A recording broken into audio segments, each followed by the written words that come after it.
Halo teman-teman, di sini saya Alex Gibran Purba ingin mempresentasikan topik saya yaitu moralitas umat Kristen sebagai insan pariwisata. Langsung masuk ke slide pertama ya. Di sini ada moralitas. Moralitas adalah kualitas dalam perbuatan manusia yang menunjukkan bahwa perbuatan itu benar atau salah, baik atau buruk.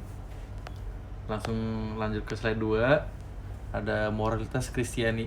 Sebagai pemuda pengikut Kristus, kita harus belajar untuk dapat hidup bermoral secara moral Kristiani dalam hidup sementara di dunia ini yang berpacu pada 10 hukum Taurat yang tercatat di Alkitab. Moralitas Kristiani sendiri artinya adalah sopan dalam segala sesuatu yang berhubungan dengan etika atau adat istiadat ataupun ada sopan santun yang didasarkan atas ajaran agama Kristen yang bersumber dari Alkitab.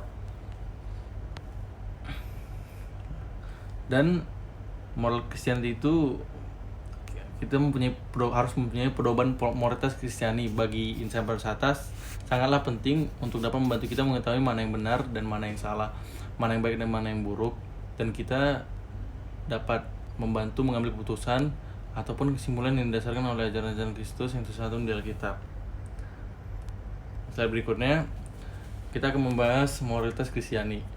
Hidup sebagai seorang umat Kristiani yang juga berpegang teguh dalam moral Kristiani akan dilihat dari beberapa hal yang menyangkut hal tersebut, yaitu iman Kristiani, norma, pilihan dasar, hati nurani, hukum, dan dosa. Iman Kristiani, sebagai pengikut Kristus, kita percaya bahwa kita bermoral dengan dapat berbuat baik. Berbuat baik yang bagaimana? Yaitu berbuat baik yang tidak hanya menguntungkan diri sendiri, namun dapat memberikan energi baik bagi siapapun di sekitar kita. Pandangan yang baik mengenai hidup bermoral ialah untuk menyebarkan kasih yang sudah kita terima lebih dahulu dari Tuhan Yesus. Hidup bermoral akan mengarahkan kita menjadi dapat berbuat baik karena kita sudah merasakan kasih terlebih dahulu. Ada berikutnya yaitu norma. Norma berfungsi untuk mengingatkan manusia untuk melakukan kebaikan demi diri sendiri dan sesama. Kedudukan dan peran Yesus Kristus sebagai pegangan normal hidup bermoral pun berperan penting. Untuk adanya hubungan antar manusia, maka harus melalui metode pendekatan personal. Yang berikutnya ada pilihan dasar. Tindakan manusia dalam berproses untuk menentukan sebuah keputusan dasar merupakan arah hidup dalam pribadi manusia. Manusia akan selalu berhadapan dengan banyak pilihan di hidupnya karena Tuhan sendiri yang memberikan kita kebebasan dalam menentukan diri kita mau bagaimana cara menjalani hidup ini. Dan hati nurani dalam aspek teologi lebih condong membahas keputusan manusia yang menyangkut hubungannya dengan Tuhan. Hati nurani juga merupakan bukti ke dalam keberadaan manusia yang sesungguhnya. Pusat terdalam seseorang tertuju pada Tuhan yang memelihara manusia. Hati nurani juga memungkinkan pribadi manusia untuk memberikan tanggapan atau respon yang tepat benar dalam kehidupan seseorang. Hukum.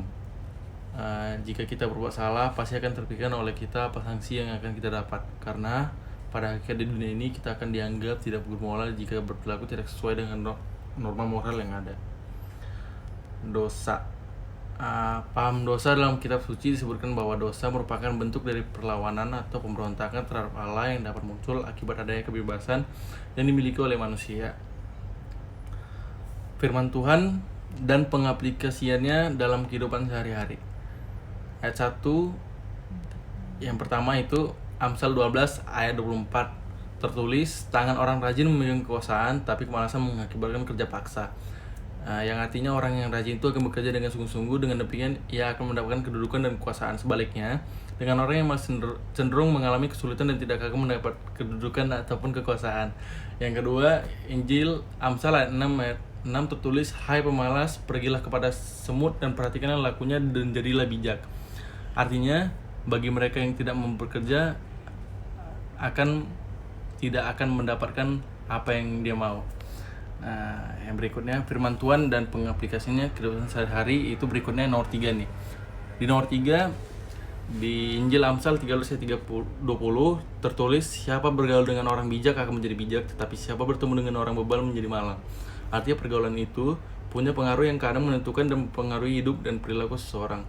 Bergaul dengan orang baik akan menjadi baik, bergaul dengan orang jahat akan menjadi jahat.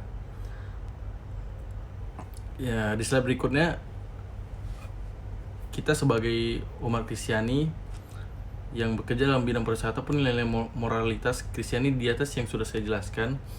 harus ditetapkan dalam kehidupan sehari-hari supaya bisa melakukan hal yang benar, bisa menjadi seorang yang dihormati dan akan berkembang menjadi pribadi yang lebih baik nantinya. Kesimpulan dan saran. Kesimpulannya, sebagai insan bersatu harus memiliki nilai moral Kristiani karena dalam kehidupan sehari-hari kita dihadapi beberapa pilihan. Untuk mengambil keputusan itu, kita harus mempertimbangkan mana yang baik dan buruk sesuai ajaran firman Tuhan yang tercatat di Alkitab. Sarannya, kita harus mendekatkan diri kita kepada Tuhan supaya iman kita menjadi kuat. Iman yang kuat yang berdasarkan ajaran firman Tuhan akan membantu kita dalam kehidupan sehari-hari. Terima kasih. Sampai sini saja presentasi saya. Shalom.